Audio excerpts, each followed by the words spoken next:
Bismillahirrahmanirrahim. Assalamualaikum warahmatullahi wabarakatuh. Perkenalkan, namaku Aulia Putri Hafizah dari Universitas Islam 45 Bekasi. Saat ini semester 3. Dalam video ini, aku akan menjelaskan mengenai filsafat seputar ekonomi Islam ataupun perbankan syariah. Yang pertama, kita membahas filsafat ekonomi Islam. Pada filsafat ekonomi Islam, itu sistem ekonomi Islam yang memiliki prinsip yang berdasarkan, yaitu Al-Quran dan Al-Hadis. Pada prinsip tersebut bersifat prinsip tauhid, adil, maslahat, kebebasan, dan bertanggung jawab, persaudaraan, dan sebagainya. Lalu prinsip ini menjadi landasan kegiatan ekonomi Islam yang secara teknis, operasional, selalu berkembang, dapat berubah sesuai dengan perkembangan zaman dan peradaban yang dihadapi manusia. Seperti contoh variabel yang dapat berkembang antara lain aplikasi prinsip mudharabah dalam bank atau asuransi. Nah, filsafat sebagai fondasi sistem ekonomi Islam. Pada filsafat, ekonomi Islam merupakan dasar dari sebuah sistem ekonomi yang dapat dibangun. Berdasarkan filsafat ekonomi Islam tersebut, yang dapat diturunkan tujuan-tujuan yang hendak dicapai. Misalnya tuh seperti kegiatan ekonomi konsumsi, produksi, distribusi, terus kebijakan moneter, kebijakan fiskal, pembangunan ekonomi, ataupun sebagainya. Nah, pada dimensi filsafat ekonomi Islam, inilah yang membedakan ekonomi Islam dengan sistem ekonomi lainnya, artinya kapitalisme dan sosialisme. Pada sistem ekonomi kapitalis, yaitu yang bersifat individual. Sistem sosialis yaitu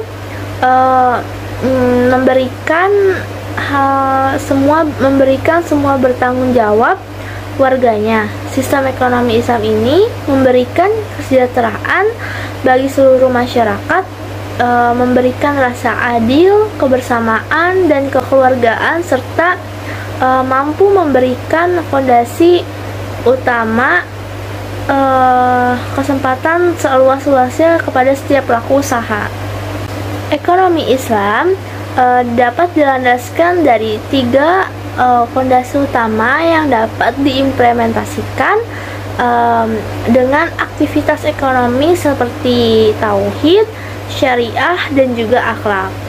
Nah, pada amalan-amalan inilah yang syariah dan akhlak merupakan refleksi dari tauhid. Lalu prinsip syariah menuntun dalam beraktivitas ekonomi agar tidak keluar dari kaidah syariah.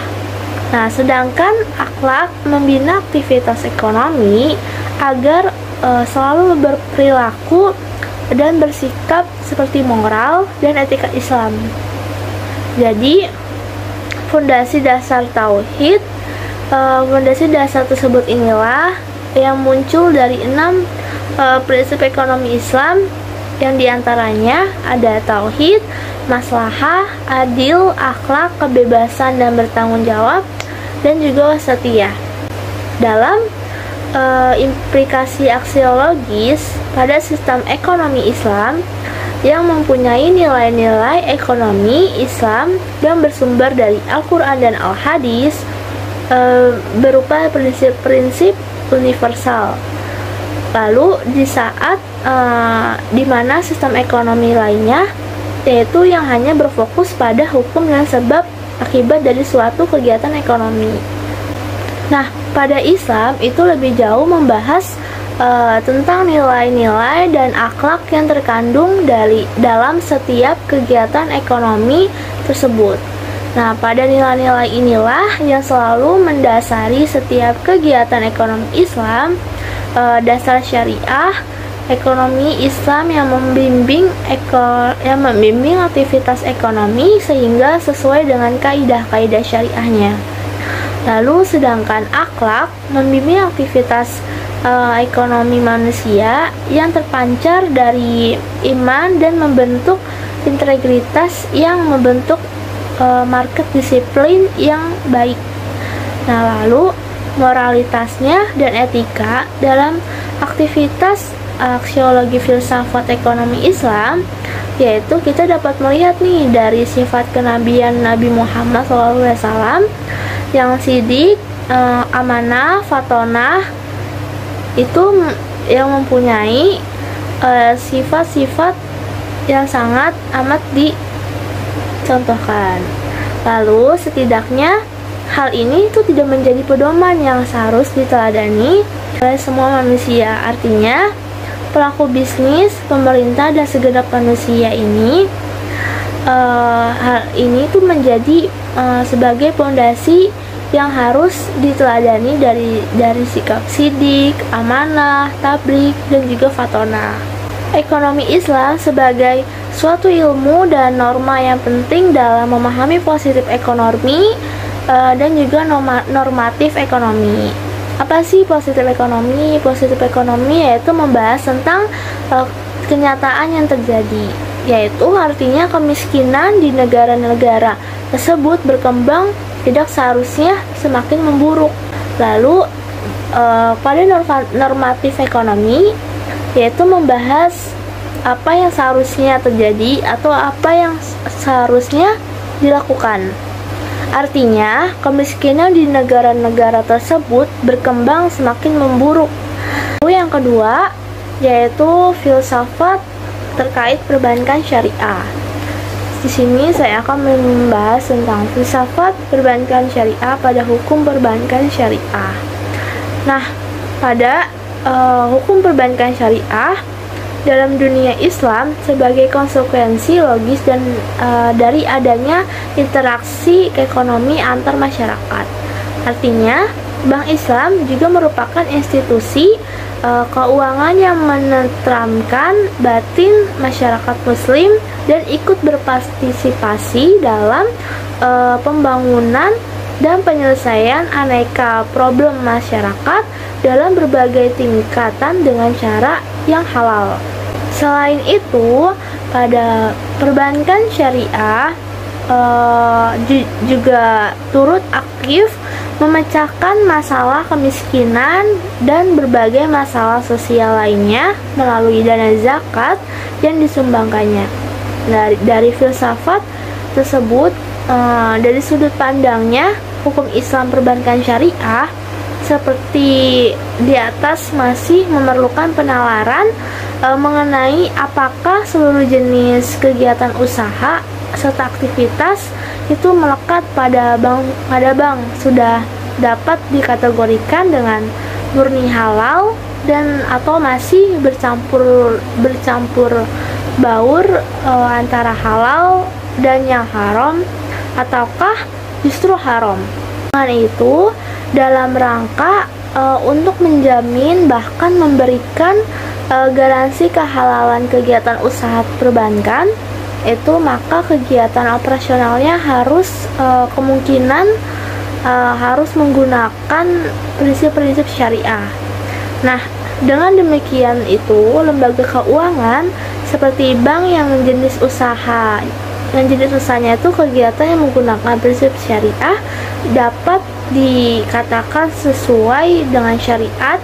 Nah, untuk menegaskan hal tersebut itu, maka pengertian perbankan syariah itu segala sesuatu yang menyangkut tentang bank syariah dan unit usaha syariah, mencakup kelembagaan, kegiatan usaha, serta cara dan proses dalam melaksanakan kegiatan usahanya berdasarkan prinsip syariah. berdasarkan bisnis syariah dan menurut jenisnya terdiri atas bank umum syariah dan bank perkreditan rakyat syariah. Sedangkan prinsip syariah yang menjadi bingkai pembeda antara bank yang tidak dikelola secara syariah dan yang dikelola secara syariah, yaitu adalah prinsip hukum Islam dalam kegiatan perbankan berdasarkan fatwa yang dikeluarkan oleh lembaga yang memiliki kewenangan dalam penetapan fatwa di bidang syariah. Lalu istilah bank syariah baru kemudian itu dikenal sebagai sistem yang komprehensif sudah dipraktikkan pada lembaga Baitul Mal wa Tamwil atau BMT. Jadi pada filsafat perbankan syariah mempunyai eksistensi undang-undang perbankan syariah di Indonesia yang merupakan realitas dan hasrat yang kuat dari segenap umat Islam Indonesia yang begitu lama menantikan lahirnya undang-undang tersebut. Keberadaan undang-undang tersebut bertujuan untuk menjamin kegiatan ekonomi umat Islam yang sesuai dengan prinsip-prinsip syariah. Lalu yang ketiga itu yang saya tahu dari mengenai filsafat ekonomi Islam yang bisa saya simpulkan, yaitu filsafat ekonomi Islam itu dapat disimpulkan dan mempelajari kegiatan ekonomi bagi pencapaian falah, yaitu kebahagiaan dunia akhirat. Terus ekonomi mengarahkan kemajuan material dan kebahagiaan hidup manusia di dunia. Pada fondasi ekonomi Islam memiliki ukhuwah syariah, akhlak, dan juga akidah. Nah, dalam filsafat ini kita bisa mengetahui mana dari norma dalam ekonomi Islam yang terpenting dalam memahami positif ekonomi yang membahas kenyataan yang terjadi, yaitu kemiskinan di negara-negara tersebut yang berkembang tidak seharusnya menjadi buruk, seharusnya itu menjadi lebih baik. Nah, sedangkan di normatif ekonomi itu membahas yang seharusnya terjadi atau apa yang seharusnya dilakukan. Artinya, kemiskinan di negara tersebut berkembang semakin memburuk gitu. Jadi pada normatif ekonomi ini harusnya tuh kita melakukan gimana caranya agar kemiskinan di negara-negara itu berkembang semakin memburuk. Nah, pada positif ekonomi itu kan membahas kenyataan yang terjadi, yaitu negara-negara tersebut itu seharusnya kita tuh melakukan yang seharusnya di negara-negara tersebut itu tidak menjadi semakin memburuk. Seharusnya itu kita harus menjadi semakin gimana nih caranya biar negara-negara ini tuh menjadi berkembang, bukan malah menjadi memburuk gitu. Di ekonomi konvensional memiliki aspek positif dan aspek normatif, yaitu memiliki terpisah. Nah, pada ini memiliki fakta ekonomi yang merupakan suatu independen terhadap aspek terhadap norma, tidak ada kualitas antara norma dan fakta atau realitas ekonomi yang bersifat independen karena bersifat objektif dan akhirnya berlaku menjadi universal. Nah, pada pengelolaan kepemilikan ekonomi Islam mempunyai kepemilikan yang pertama ada kepemilikan individu. Nah, kepemilikan individu ini yaitu ekonomi privat atau konsumsi dan juga produksi. Pada produksi memiliki pertanian yaitu pertanahan atau al-aradi, terus juga perdagangan yaitu jual beli atau al-bai dan syarikah, lalu pendistribusian yaitu industri dan ketenaga kerjaan. Nah, pada kedua ada kepemilikan umum. Pada kepemilikan umum itu memiliki di negara, yaitu ekonomi negara. Nah, pada kepemilikan umum ini pada ekonomi umum ini memiliki pengelola, sektor, pengelolaan, lalu bidang, dan juga hukum. Pada perspektif pada ekonomi Islam itu memiliki level makro dan juga mikro. Pada makro yaitu harta dalam ekonomi syariah memiliki peran yang efektif dalam memfasilitas kegiatan investasi, perdagangan, terus peningkatan sosial pada masyarakat gitu. Lalu yang kedua, ekonomi syariah itu menekankan kebersamaan dalam saling ekonomi. Yang ketiga, esensi pembatasan bentuk transaksi yang mengandung maisir, melarang lembaga terlibat adanya transaksi keuangan yang tidak memiliki kaitan yang jelas tentunya. Terus yang keempat, orientasi kegiatan perdagangan dan investasi ditujukan pada hal-hal yang thayyib. Artinya dan ditujukan investasi ini pada halal dan juga thayyib. Sedangkan makro itu memiliki produk-produk keuangan atau perbankan yang disusun menceritakan tujuan ekonomi syariah yang telah ditetapkan. Artinya, produk-produk keuangan tersebut itu menjadi tujuan ekonomi syariah apa yang telah ditetapkan. Jadi, yang kedua, mengarah perkembangan perbankan syariah didasarkan pada tujuan yang lebih luas, di mana perbankan syariah dapat memiliki akses ke arah sinergi yang lebih luas dan dengan lembaga-lembaga keuangan syariah di non-bank lainnya. Baik, mungkin itu saja yang bisa saya jelaskan terkait filsafat ekonomi Islam, filsafat dari perbankan syariah, lalu juga kesimpulan dari filsafat ekonomi Islam. Mungkin itu saja yang bisa saya sampaikan. Mohon maaf apabila ada kesalahan atau kekurangan baik perkataan ataupun penyampaiannya. Wabillahi taufiq wal hidayah. Wassalamualaikum warahmatullahi wabarakatuh.